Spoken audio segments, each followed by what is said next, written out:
All right, so we are joined today in studio by Pastor Dan Hansen, who is our lead pastor here at Canton Nazarene Church, and by Mr. Doug Pugh, who is just a wonderful man and a businessman and the owner of 3 Chic-fil-A's here in Canton, Ohio. And I want to thank both of you. I feel like a thorn between 2 roses here today. So I thank you both for being here with me. Great to be here, Joe. And Pastor, I'd like you to start out by you came to me a couple weeks ago and said, look, in the month of July, I'd like to do something.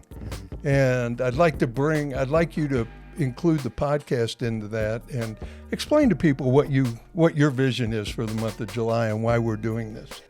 Yeah. So for July, we want to have a leadership month here at the church. There seems to be a leadership vacuum. I don't think just in the church, but in general. Mm-hmm. Every time we get to this time of the year, we're re-electing leaders in our local church and we're nominating people, and it brings to mind, hey, we need to develop leaders. We need to develop teams of leaders. So we did a exercise. It was called Life-Giving Criticism. I listened to our leaders, and they said one of the things we think could help develop leaders is to have an intentional month of the year where we focus on leadership. So I developed a sermon series on leadership, and then we wanted to bring in some great community leaders that are Christians, obviously, and just share some leadership lessons that they've learned. So that was the birth of it, the inception of it. And I thank you. And that's why immediately when Pastor came to me with that vision for July, I came and I called you, Doug. Mm-hmm. And because, being a Christian and also being in business is what we were talking about, what I was talking about in the introduction, jumping into that fray. Mm-hmm. And especially with Chick-fil-A. I mean, Chick-fil-A started out, it's a Christian company, but let's face it, you're a target. Sure. Oh, sure. To a lot of people. Mm-hmm. Sure. And so I wanted to spend today talking about your journey, but also to find out how Christ changes the way you teach your employees to interact with customers, how you interact with your employees. Mm-hmm. There's an interesting story of your father and a gentleman who was a manager who was up on a roof. Mm-hmm. And sooner or later, I want to get to that story and talk to you. But tell us, let's start out how you started out. You grew up in Louisville, correct? We did, yeah. Graduated from Louisville High School and played basketball there, and then thought I was going to go play big-time basketball. And so you go to some universities like Akron and Kent, and you go to their open gyms in the spring after your senior year. And then you go there and quickly realize, okay, I can't play here. And so you begin to buy down. And so I went to Division II and Division III open gyms and can't play there. So I ended up, my uncle was a pastor in Louisville at First Baptist, and he said, we got this little town in the middle of cornfield called Cedarville University. Never heard of it. I came from a public high school, always been a believer since 8 years old, but church has been something I went to, but wasn't a lifestyle. And he said, it's a Christian university, and I'm going to tell you, he said, it's a little different, probably what you're used to. And I said, well, whatever. I said, I care about basketball. I don't care about anything else. So I went to the cornfield down in Cedarville and went to the first open gym, and I went, this is NAIA. If I can't play here, I can't play. I mean, this is as low as I could go. I mean, next thing is, YMCA ball in the morning. So I went down there, and the coach was there, and he says, hey, go on in, kid. And didn't know me. I went in. So we went down, and we were one end of the field, or a court, and put a shot up. I turned around, ran down. We missed it. I came down, and I turned around. And as soon as I turned around, all I saw was this player right in front of my face, his waist, and he jumped right over top of me. Ball hit me on top of the head, and I said, I can't play here. I can't play here. So coach goes, well, after that, he did invite me for a walk-on. So I played at Cedarville, a great university, changed my life as far as my walk with Christ. Dave Burnham was the first pastor from the chapel in Akron that came in for a fall Bible conference. Never heard of the man. He's only 20 minutes away from me. Changed my life in the fall Bible conference, and then they'd bring in Warren Worsby and all these speakers that just worked in my life for 4 years. And then once I graduated, I was going to be in the family grocery business, and same uncle said, I got a job for you. It's called Chick-fil-A. And I said, what's Chick-fil-A? He goes, I don't know, but it's some small company. They sell chicken, and they're out of Atlanta, Georgia. And they called me, and I talked to the human resource person. We've had a great relationship, and I think it'd be a good opportunity for you. So I went down for the interview, and that was June of '87, and opened the Chick-fil-A at the Belden Village Mall then in November of '87. Wow. So, and then the journey began. Now, at that time, Chick-fil-A wasn't well known, was it? It was just starting out? I didn't even know when we were store 365, I believe, in the chain. Now we have like 3,500. And no, I had no idea what I was getting myself in for. I knew that it was a business I could have for myself. Right. Closed on Sunday, low capital investment. And so, hey, young, single, no money, plenty of time. Sure, sign me up. Let's do it. Run my own business. Why not? That's great. That's awesome. And then you did, in 2005, you opened up your second one. Yes, we had the mall from '87 to 2005. I was going to keep both, and I decided just to go on the street and take Dressler. And that's when Chick-fil-A started doing street locations. Okay. And then we've done that since '05. And then Cedar Point came along in 2006. How's that? That was a challenge, but same thing. Our whole philosophy was, we go to, Christian schools, churches, pastors, youth pastors, and just try to recruit just to start there, just to get people the same culture and mindset. And so the chapel in Sandusky was in Cedar Point area, and went there and talked to the pastor, and Pastor Todd invited me to his youth group, had like 300 kids and got like 20 employees the first night, and we were up and running. So. How has now Chick-fil-A is a Christian company to a certain extent. I mean, it are all the franchisees and people who own them, are they all? No, true. You'll get pushback on. It used to be like, hey, it must be some white Baptist company because everybody who owns one has to be Baptist, they have to be white, and that's not true. What Truett always told people when they sat down, no matter who they were, and we still do it today, is no matter who you are, you're going to have to run the business by biblical standards. So if you don't believe in the Bible, you go to the YMCA and you see banners hanging, and all these character traits. Well, they all come out of the Bible. I mean, that's where they're from. And so Truett said you have to run your business from a biblical standpoint. So he would go through and give us the biblical standpoint, how we're going to treat people. Right. How we're, and so honesty and integrity and character and all these trait values. And so he doesn't ask, they don't ask the question, do you love Jesus Christ? Is he's the number one thing in your life? They don't ask that. But when you go down to Chick-fil-A and start talking about what their philosophies are and closed on Sunday, that kind of gets you in the right direction. Like, okay, what's this closed on Sunday thing? Why would you close on Sunday? Today, if we would open on Sunday, we'd probably increase sales another $2.5 billion nationwide. If we ever went public, that's the first thing that someone would make us do. Yeah. Which is why the grandson who took over 2 years ago said we will never go public on my watch, which we were all thankful for. Yeah. Because first thing will happen, we'll be open on Sundays. Oh, yeah. Yeah. And it totally changed. Oh, yeah. And then it changes the culture. So I think the close on Sunday gets everybody's attention. Like, okay, it's got to be something here if they don't want to do business on Sunday. Now, I noticed when I mentioned something to you, you looked at me like I had three heads and I made a mistake. This was Mr. Truett, who I would love you to tell the story of how he went up on the roof. Was it him that went up on the roof with a gentleman who was a manager who had a drinking problem? I've heard this story like 3 times. Yeah, I think it was an operator that actually had a drinking problem and took him on the roof, and he thought he was going to lose his job. And I think Truett would do that. He would go in and personally talk to guys about their personal issues because we're real human beings. We're not, we have problems. And so he built into this guy's life, and the guy thought he was going to lose his job, and ended up, Truett kind of encouraged him to say, no, I'm here for you. And so when things like that happen from the founder, the rest of the guys get it like, okay, this guy leads from the heart.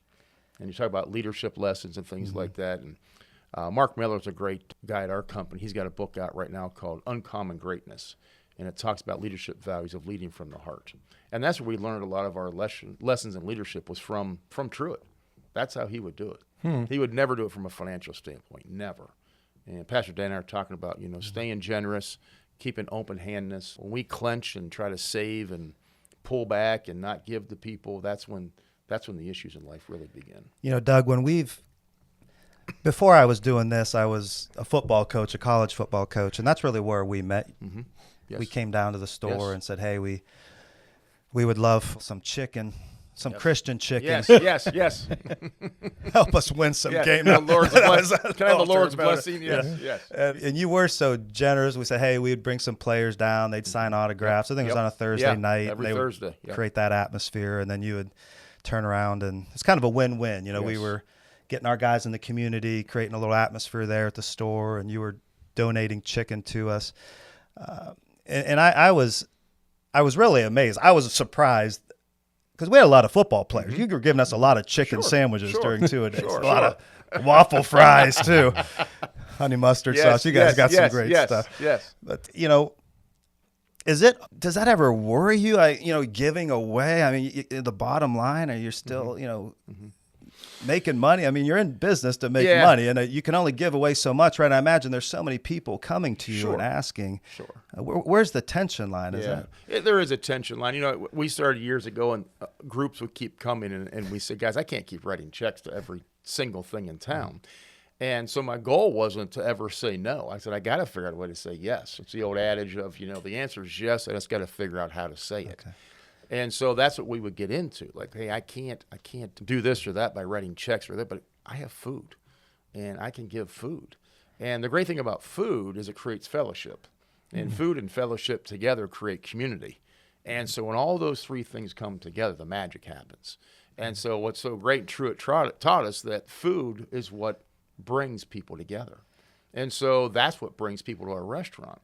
And so we've always had the philosophy of, I want you to try my business or try this product, but I'll give you 10% off or 20.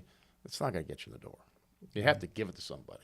And then we let the product work its own magic. Like, I guarantee if you try this, I got you. I have no fear you'll be back. And so when Truett instilled that, he goes, I have such a great product that if you give it to somebody, I guarantee they'll buy one the next time. And he was right. When you walk into your store, I know when I walk in at lunch at the Belden Village one, place is packed. All Absolutely. the time. All the time. All the time. Yeah. And your people that work there are so friendly and so outgoing. They make you feel like you have just walked in your home.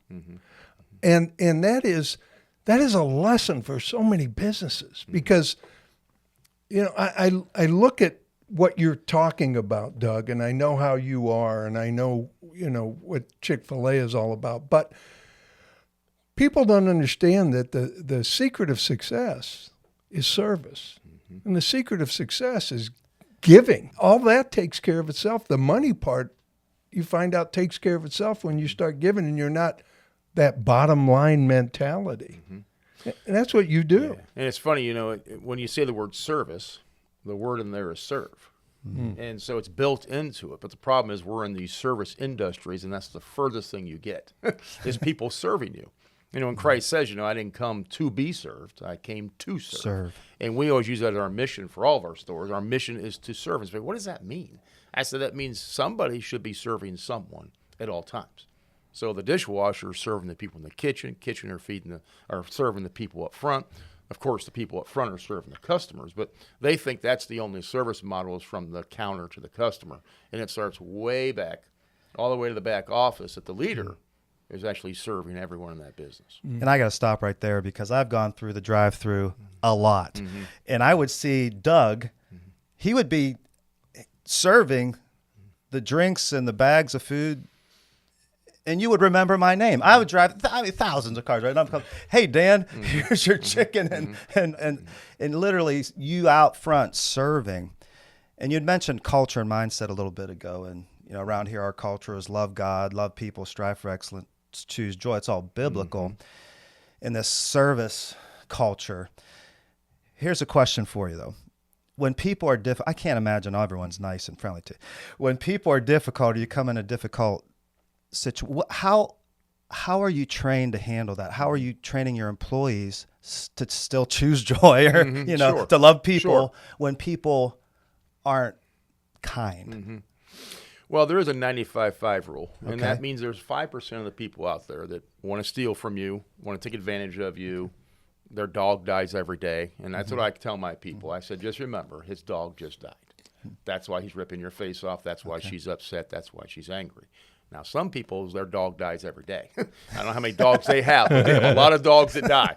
But I tell people, I try to climb inside that. I don't know when they put that car in the drive-thru, put that car in the parking lot, put it in your church. I don't know where they're coming from. I have no idea what they just came from, and they're never going to tell you. I mean, no one bears their skeletons in the closet and say, I just came from a, child molestation, or my husband likes pornography. No one's going to tell you that stuff. Mm-hmm. So I try to climb in their mind and say, listen, there's something going on in their lives that I don't know about.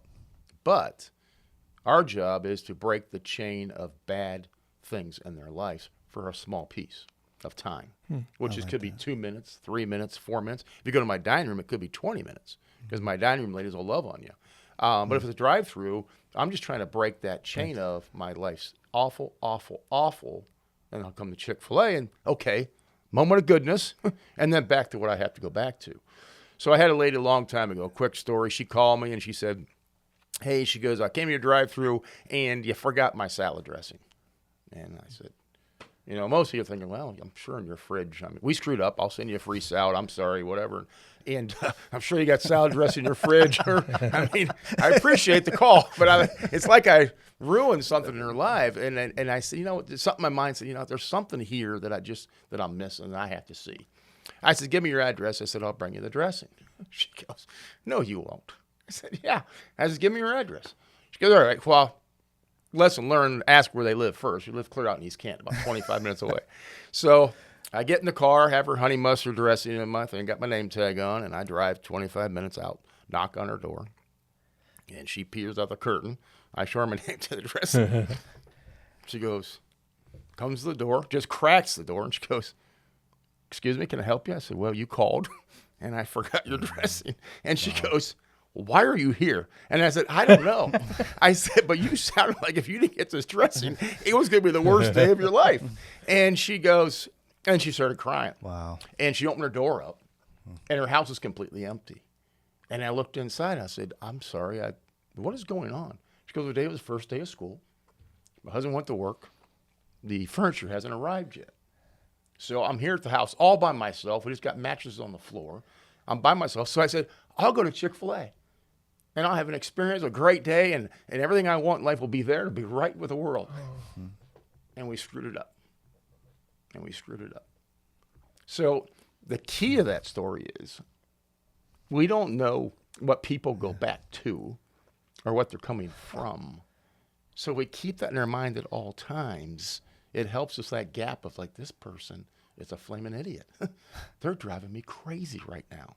But I don't have their life, and I don't know what they're coming from. We all deal with our life differences and our life challenges differently.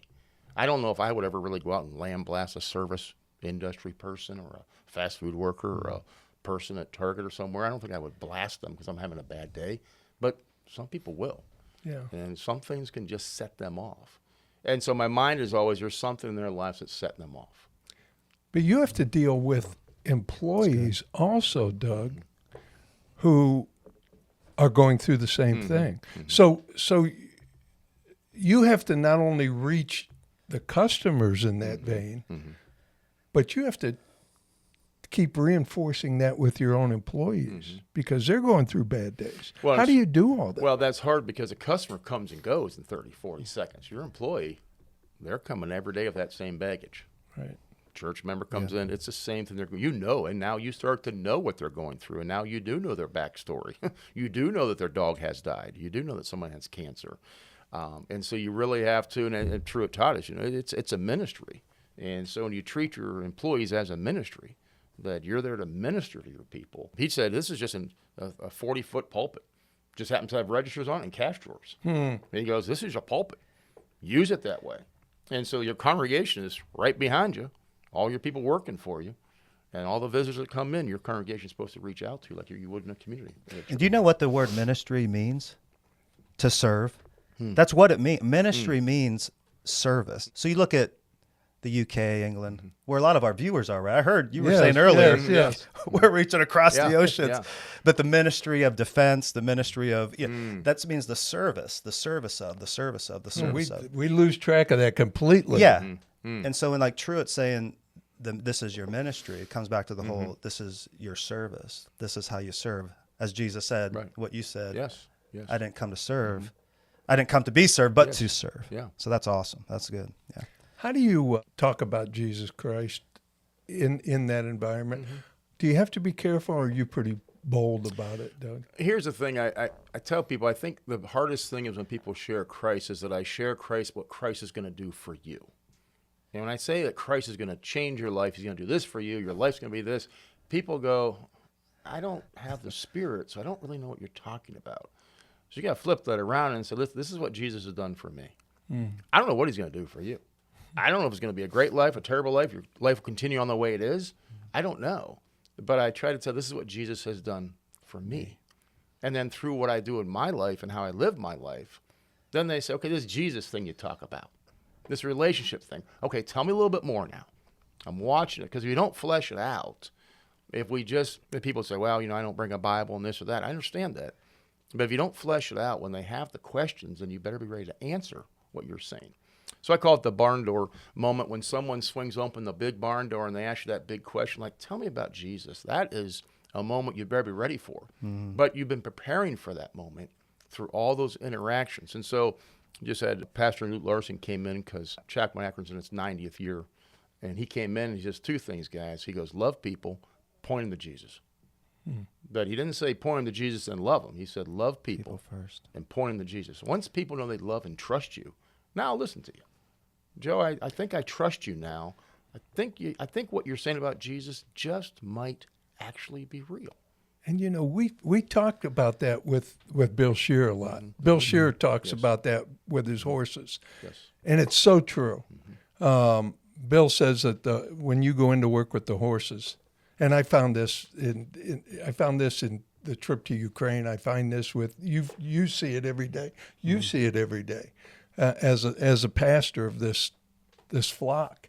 Bill says every person that comes in to work with a horse, the horse is thinking,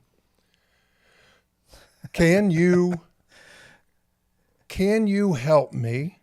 And I'm not doing these in the order that Bill says, because that's his life. That's it. He says, can you help me? Can you care for me? And can I trust you? And those are the only three questions the horse asks. And that's the only three questions anybody asks. Your customers, your employees, the people of the church, anything. Can you help me? Can I trust you? And the third one that keeps slipping my mind, because I don't know why. Care for them. Can you care for me? And that's basically what you're saying is love them, point them to Christ. Yeah, it's astounding to me. I look at and this is going out and to hopefully thousands of people, and I want people to understand how you have been successful, how you have done business, how Chick-fil-A has, but really, Chick-fil-A in this area is only as good as Doug Pugh. And so how you've done business and how you've been successful. And I know there's people out there that are going to listen to this podcast and they're going to be in business, or they're going to be working for someone and wanting to move up. They're going to be young, they're going to be older, whatever. And I know it doesn't boil down to one thing, but there's got to be a secret sauce, a juice. It's called honey mustard. Yeah, exactly. that actually somebody could take that you would point to in your life and say, this is the one main thing for me. Like, this is the one leadership lesson. Yes. Like the one. This is a non-negotiable that I have in my life that has made everything else fall into place. Well, I had a restaurant come to me probably 15 years ago and say, I want to be just like you. I said, what do you mean? She goes, I want my business to be as busy as yours. So I'm going to close on Sunday. And I said, so that's it, huh? If you close on Sunday, that's going to Can we try that for the church and make exactly. my job If a I lot don't easier? close Let's just Sunday, close on we'll Sunday. Just close on Sunday, and we'll see more people Go from come. working one day a week to Exactly. not week working at all. What am I going to do? What's he do all week? That's And funny. so sitting there, and I said, tell me more. I said, the next question is, why do you want to close on Sundays? Because I want to be just like you. I mean, I see all these people, these coaches, you got to be making $1 million every single day because I want to be just like you. I said, well, so what you're saying is you want to make money, and what you're saying is that you want to have a business that's profitable, and there's tons of people that fall in love with it. I said, I'm gonna tell you what. I said, closing on Sunday ain't gonna do it. Yeah. And I said, so your lesson leadership principle has to come down to that anyone that does anything outwardly has to be coming from what's coming from inward. And so I believe Chick-fil-A has always been blessed over the years because of what their inward motivation truly is. Because only God knows what that motivation is. All of us have motivations, and we all think we know each other's motivations, but only the Lord knows what that true motivation is. And when it's pure, and when it's right, and when it's lovely, and it's admirable, I guarantee you He'll honor that. But only He knows that. So I'm not saying if someone's not successful, their business isn't doing well, that their inward motivations are wrong. What I'm saying is that I don't worry about the outwardness of what's going to happen successfully. I'm still to work on the inward part. And when I work on the inward motivation, like, is this coming from a pure motive? Is this what's best for my people? Is this what's best for the customer? Is this what's best for this moment in time? And if it is, I'll move forward. Now, it may not even be right. It may even come out wrong. But if I purely thought it was the thing that I should do and it was right, then it's right. But the problem is we always make our decisions based on what we want. Remember, the Lord always says, I'll give the desires of your heart. Well, remember, the desires of my heart is when the desires line up with His desires. Then the desires come. So what desire of my heart do I really have? What motivation am I really desiring? Do I want more money? Do I want more ease?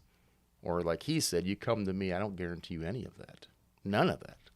And I think we ruin people's lives by saying, if you come to Jesus, life will be easier.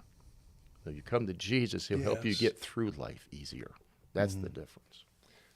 Yeah. Go ahead.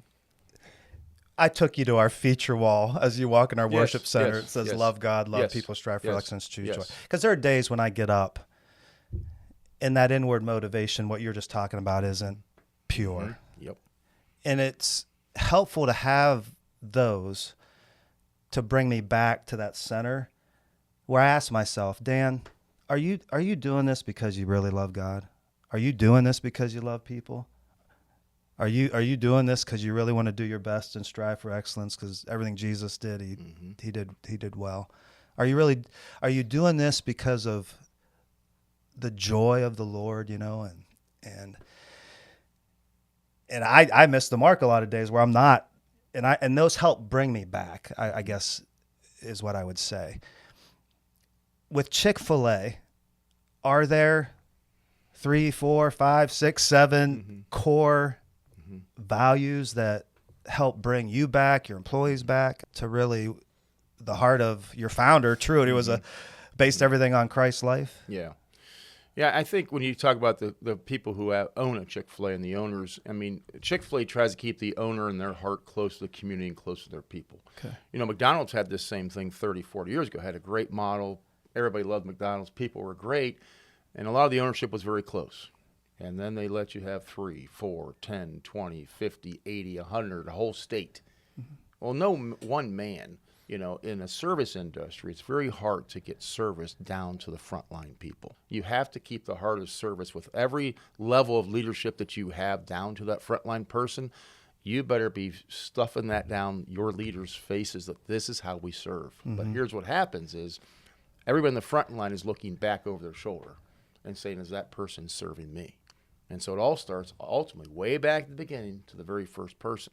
So I tell people all the time that if I'm not serving someone every day, if I'm not my mission to serve, if I'm not looking to find a way to serve every single day, my crew will then not do that. So I tell people all the time, listen, anything that I ask you to do that I'm not doing, you can tell me.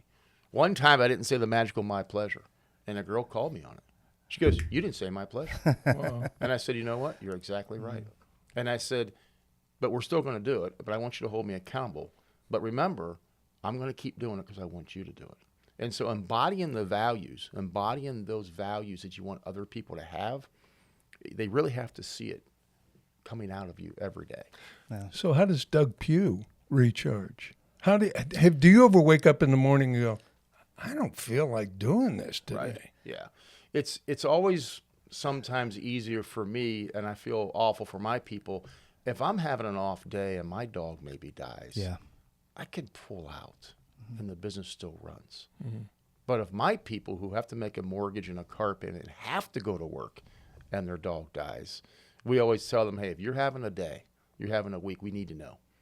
Let's talk. Let's put you in a position where you're not around people. That's good. I don't think you can come in and say, hey, That's how you good. doing? And my dad has cancer. Yeah. It's not going to happen. This is life. And so people, when they trust you, will begin to tell you, hey, Doug, today I'm just a little bit off.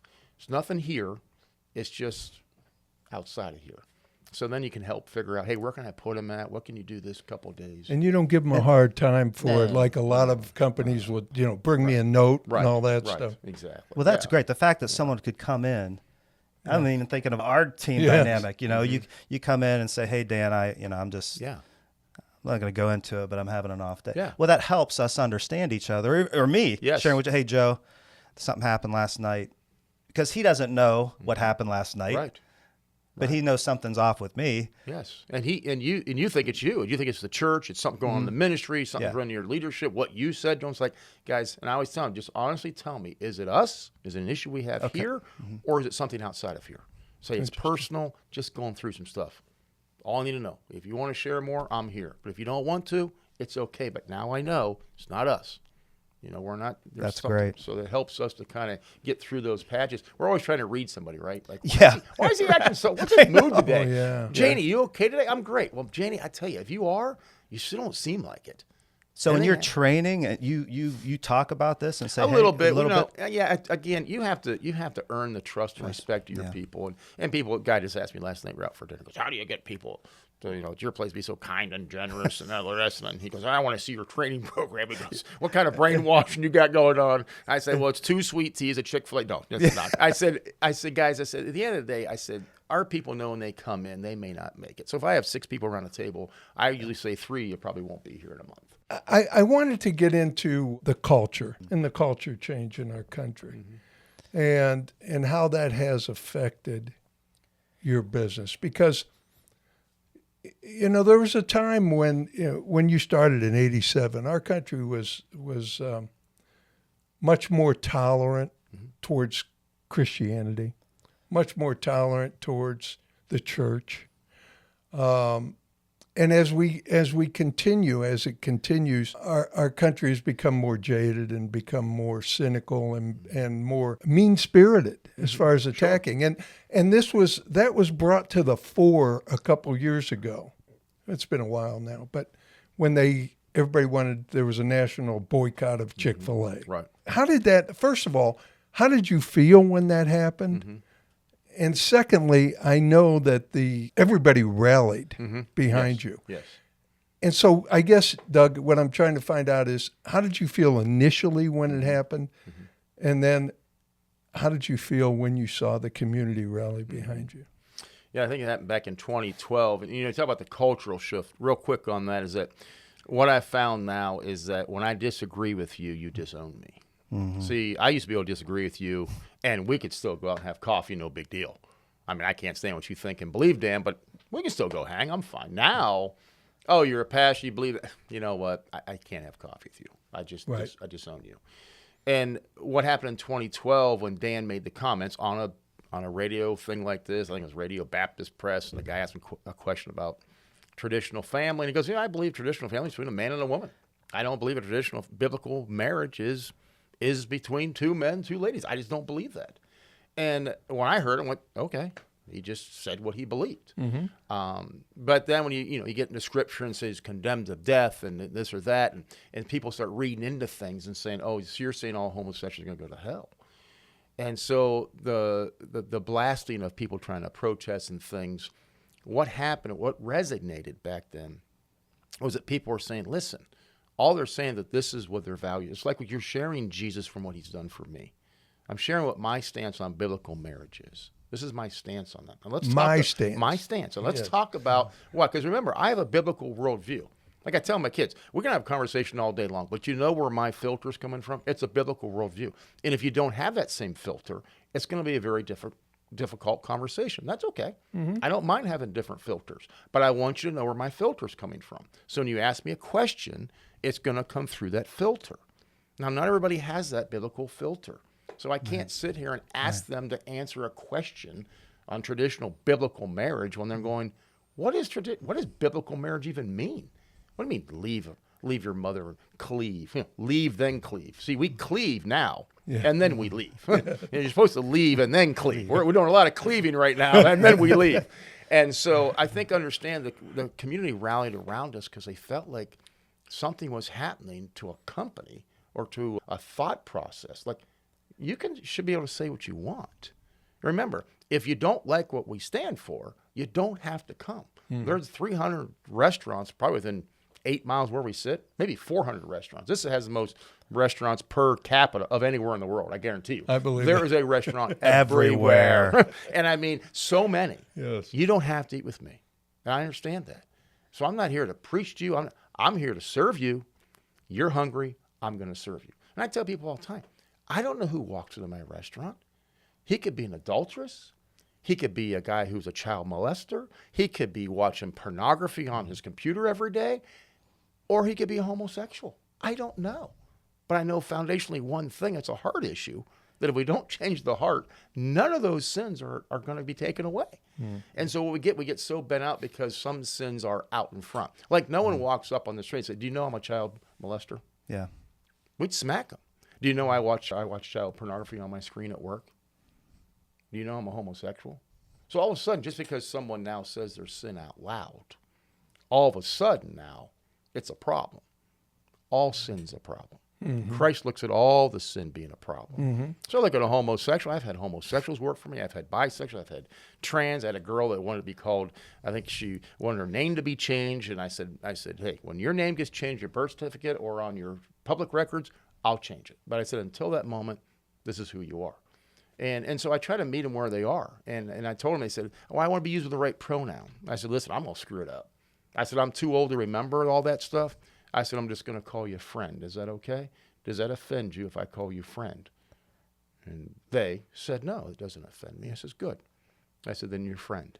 Because if I don't say he or she the right one, or I'm going to say you by the wrong name, you're going to be all offended. We're not going to get And anywhere. there's no way you could remember that. And that's love. That's you loving and serving. Yes.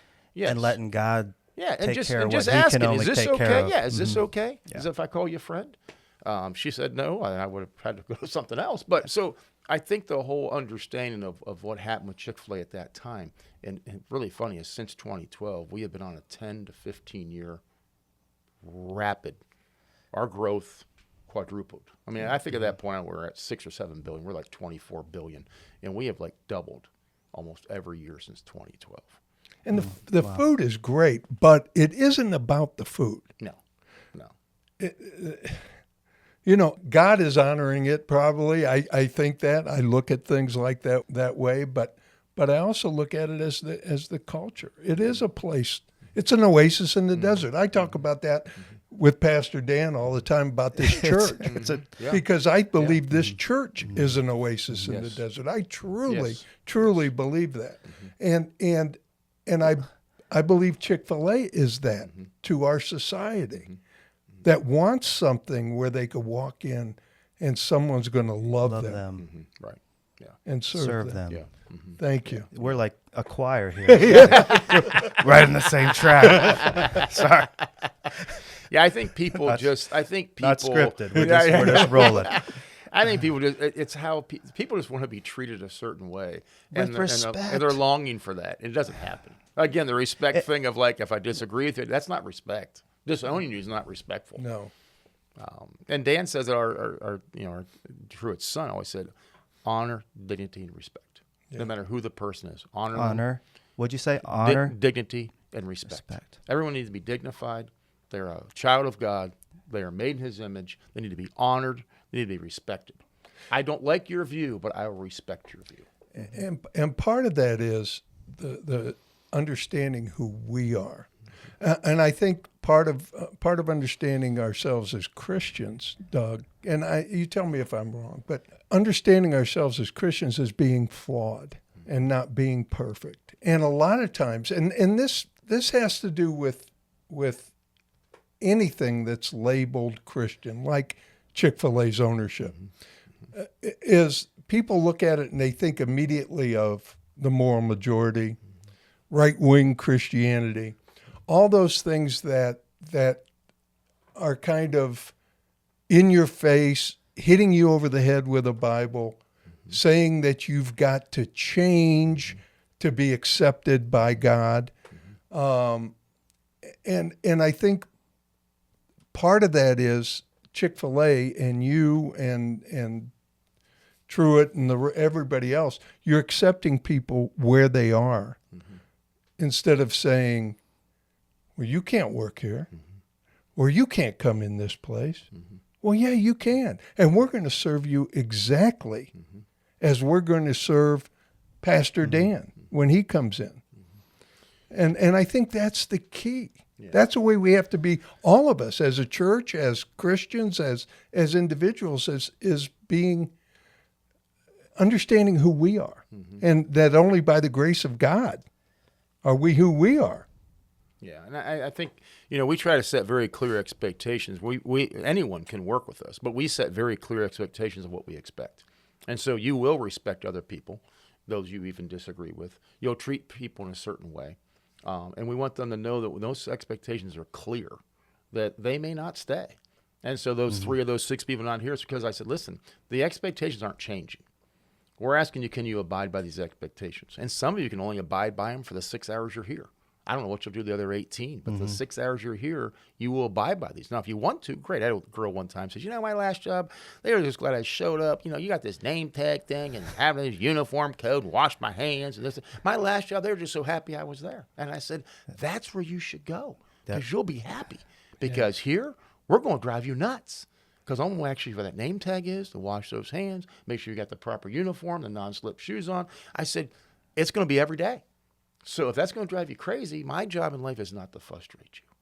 So if I'm going to frustrate you, maybe it's good for you to go somewhere else. And that's how I fire customers too. Oh, really? Oh, yeah. There's some people fire customers? Sure. Explain that. I had a lady one time came to the drive-thru, and we must have forgot her brownie 15 times. And I said, I don't get it. My crew was just so beside themselves. This lady comes to the window and said, we forgot her brownie. You didn't hear her on the voice box. We forgot her at the window. So we just give her, we just give you a brownie. Just a brownie. So we just keep giving her brownies. So I said, okay, next time she comes in, I want to know about it. So sure enough, she's the voice box, comes to the window. My brownie's not in the bag. And they said, well, you didn't order a brownie. Yes, I did. I ordered a brownie. It's not in the bag.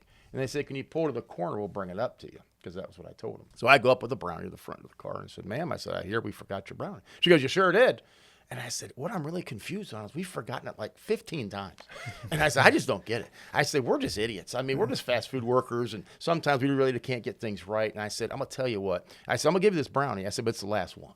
I said, we just probably can't hear you correctly. I'm sure it's just us. We just aren't that smart of people here. She's looking like I had 9 heads, like, what? And I said, so I'm going to tell you, you can come to my drive-thru anytime you want, but you'll never get anything free from me ever again. She goes, well, I'll never be back. I said, well, sorry to hear that, but if you want to come back, just won't be anything free for you. It wasn't a week later she came back and said, give me a $20 bill. I said, what's this? She goes, it's for all the brownies. No, all the brownies. No.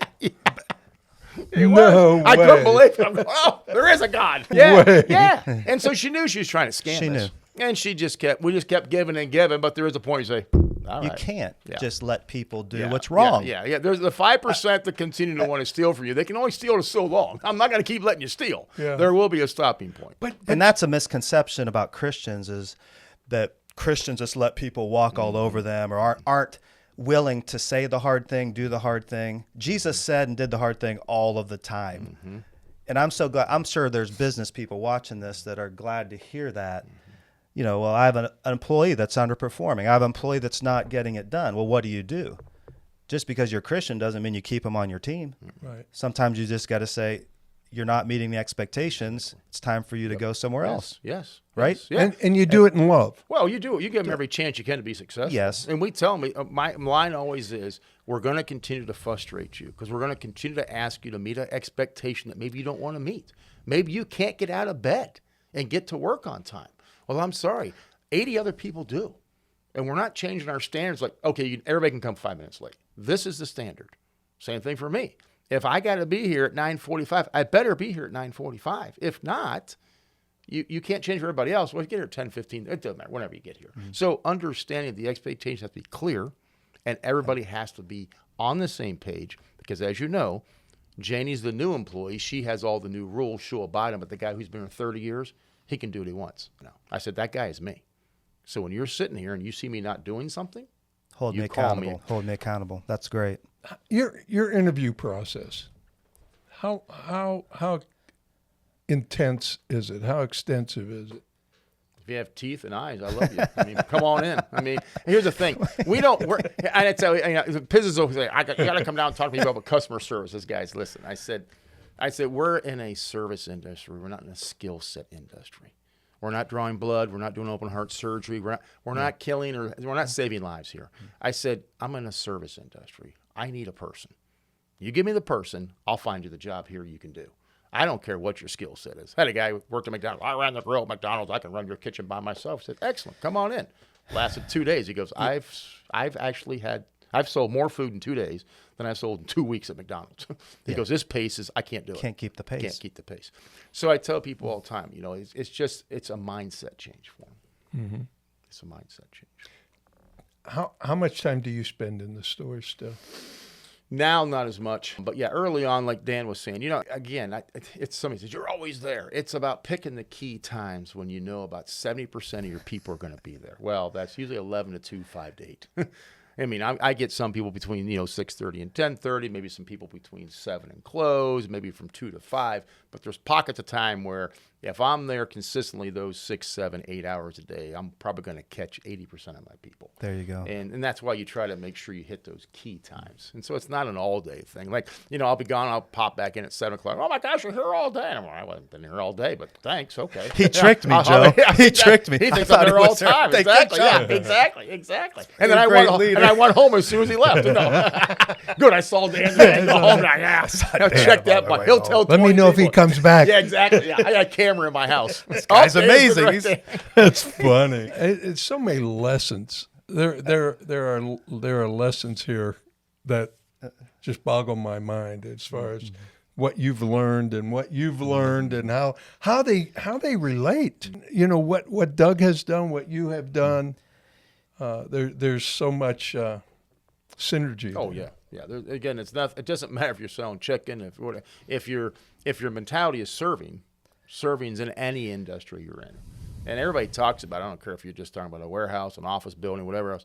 If no one's serving each other in that business, then things aren't going to happen. Because what I've heard you say is you're not there to be the best or to sell the most or. You can get in that with the church. We want to be the biggest church and have the biggest attendance and be the best communicator and all that. Yep. As soon as you start going there, it messes you up. Mm-hmm. It really does. Right. You got to come. You got to. That's like making your business a bottom line business where profit is the most important thing. That's the same. You got to come back to, hey, I'm preaching this message to hopefully help someone, to serve someone in some way. Yes. I'm at that door greeting people at the Chic-fil-a or church, whatever church you're at, because someone's dog died, and I may be the only smiling, happy face they see. Yep. Exactly. And I got that one moment, so make the most of it, right? Yeah. I mean, church is really easy because we only do it once a week. He's got to do it 6 days a week. But yeah, you do it once a week, but it's once a week where you have to be. If you're doing it every day, that's one thing, and that's important. I'm not saying I'm not diminishing that, but it better be good that one day, right? Yeah. And you better be on your mark as far as taking care of people and serving people and caring for people on that one day, because that one day is the day that sets the tempo. It erases everything that happened during the week, and it sets the tempo for the week to come. Yeah. And so that's why it's so crucial. I remember something when I coached. Somebody told me this, and it was so true, and it was true in my business. That in every organization, and again, I'm asking for feedback on this, but In every organization, including a church, including a company, there are 10% of the people in your organization are leaders, are people who buy into everything. They're gung-ho into this organization. 10% are naysayers. They are the people who behind the scenes are backstabbing or doing things. And 80% are in the middle, looking to see which magnetic pole is strongest. And our goal as leaders is to drag as many of those 80% to the top, to isolate these 10% that are down here, to keep them isolated, and maybe someone will disappear or move into that 80%. Or move up in.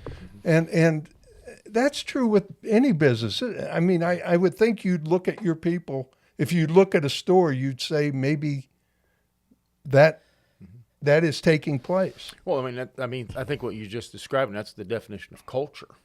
How do I keep people tied into what I want them to do? How do I keep my people meeting the expectations I want them to meet? Well, it's a cultural. This is just how we do things. Like somebody always say, you would never prepare food without washing your hands. You would never pick your nose and then make a burger. I mean, it just wouldn't happen, even though it probably does happen. Yeah. But you just wouldn't do that. That's scary. The expectation is that that's not even a thought process.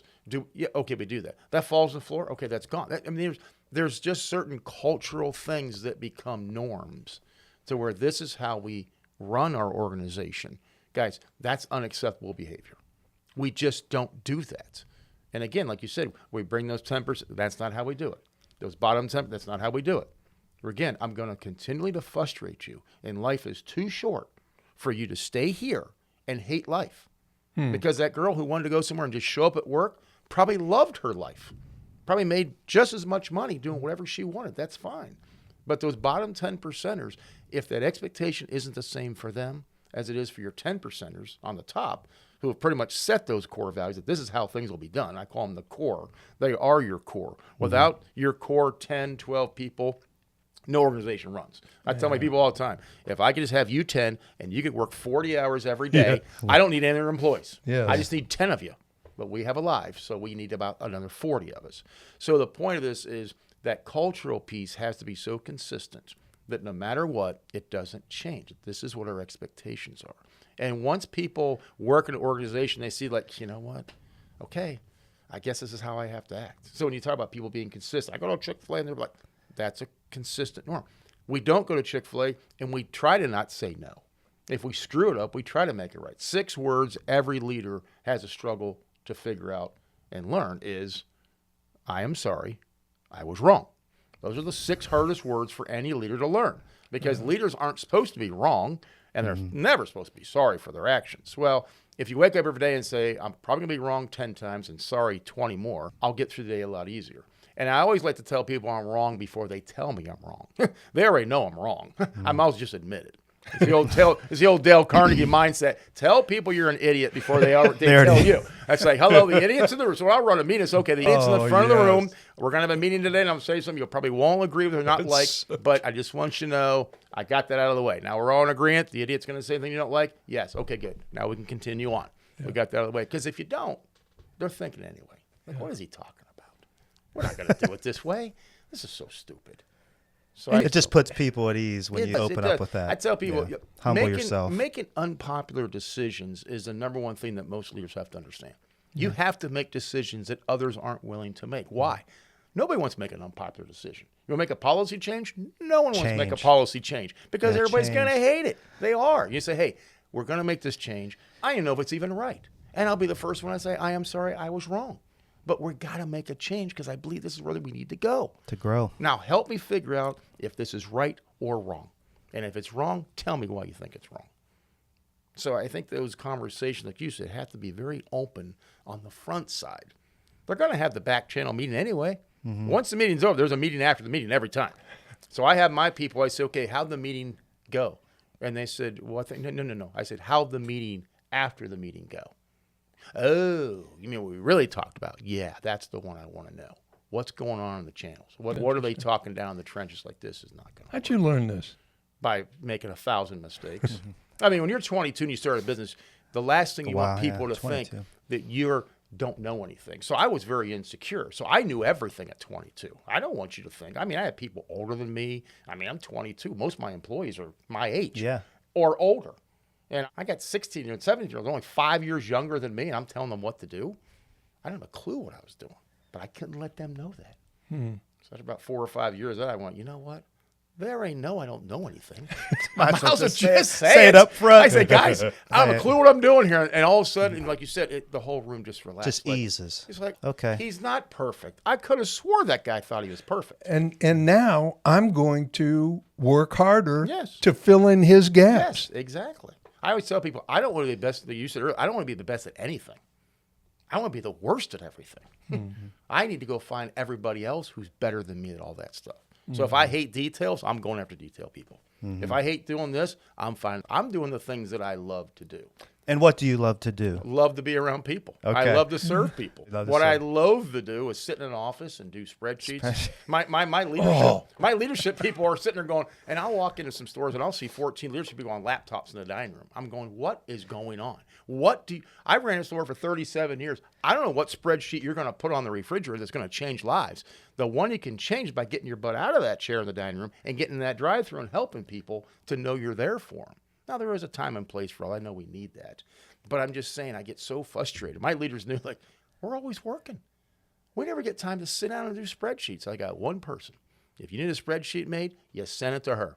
She sits in the office 8 hours a day. That's all she does is churn out numbers. And she loves it. And she loves it. And it's important. And it's important. It's very important. Very important. But I don't do it. And my Right. people shouldn't be doing it. So I think having clear role definition just drives me crazy. I'll just see 30 leadership people sitting around laptops. Like, what are you doing? There's a drive-through. Go serve people. Get to Triple work. wrapped. It's like they Yeah. want to hand you money, and you're there doing a spreadsheet. It's like that movie Office Space. I don't know if you've ever seen the movie. Oh yeah. Yes. It was I haven't hilarious. seen that. Yes. Oh, it's Is it a good hilarious. one? Yeah, Yes. it's an unbelievable movie. Yes. But it's a perfect example Of Office. of how not to run a business. Yeah, exactly. Yeah, exactly. In both or what situations. really happens. Yes. You just don't see Or it. what really happens. Well, How much time is it? I think an hour we're- gone. Probably. Yeah, we're wrapping it up, and I just want to thank you so much, Doug, and for being here, and Thank Pastor you, Doug. Dan. Thank you, Doug. No, Thank my you. pleasure. Yeah, thanks for this is I awesome. appreciate you being here, and you've shared so much with us, and it's always great to hear perspective of a Christian man running a business in the world, and how to do it, and you've done it well, obviously, for a long time. Longer than I can want to say out loud. Like, man, 40 years. Like, what's wrong with me? So, folks, Pastor Dan Hansen, Mr. Doug Pugh, and I want to thank you all. And if you enjoy this podcast, continue on the journey with us. I hope you continue with us. You know each week that it's going to be real. It's going to be honest. We're going to laugh. Sometimes we're going to cry. But it's going to be an honest journey in the life of Christian people, men who are flawed, women who are flawed, living in Christ by the grace and mercy of God. And if you like us, subscribe to us on Facebook. I'll tell you that. And then follow us on all the other things, Apple Podcast. And Thank you, Joe. Have a great Thank you. week. Yeah, thank you for having me, brother. Thank Appreciate you. it. God bless you. brother. Thank you, Joe. And we will talk to you next week. Have a great one. God bless.